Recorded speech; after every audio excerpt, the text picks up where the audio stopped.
যুদ্ধবিরতি চুক্তি লঙ্ঘন করে ফিলিস্তিনের নিরীহ জনগণের গণহত্যার দায়ে আন্তর্জাতিক আদালতের মাধ্যমে প্রধানমন্ত্রী নেতানিয়াহুর বিচারের দাবি জানিয়েছে জামাত ইসলাম।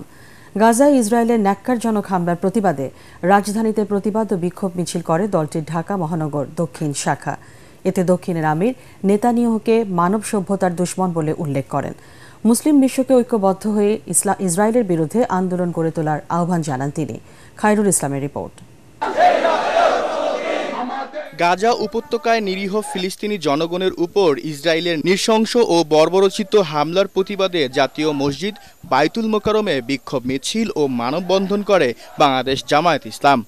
এতে যোগ দেন দলের ঢাকা মহানগর দক্ষিণের কয়েকশো নেতাকর্মী।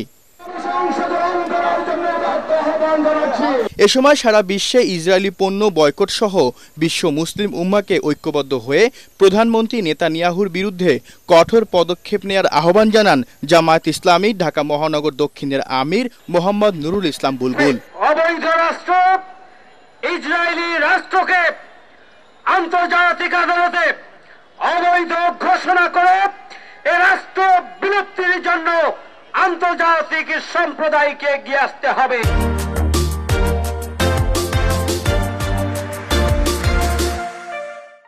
প্রত্যেকটি মুসলিম রাষ্ট্র নিজ নিজ অবস্থান থেকে ওই ইহুদিবাদী গোষ্ঠী নেতানিয়াহুর রাষ্ট্র ইসরায়েলের বিরুদ্ধে শক্তিশালী প্রতিরোধ গড়ে তোলার জন্য আপনাদেরকে সোচ্চার হতে হবে।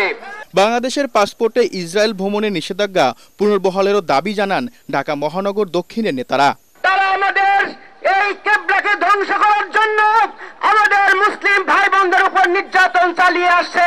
চুক্তি লঙ্ঘন করার পর রাসূল করিম সাল্লাল্লাহু আলাইহি সাল্লামের মক্কা বিজয় নির্ধারিত হয়েছিল। আজ ইসরায়েল চুক্তি ভঙ্গ করেছে, ফিলিস্তিনের বিজয় নির্ধারিত হবে। এদিকে একই প্রতিবাদে রাজধানীর পল্টন মোড়ে বিক্ষোভ মিছিল ও মানববন্ধন করে ইসলামী আন্দোলন বাংলাদেশ। খায়রুল ইসলাম, ETN বাংলা, ঢাকা।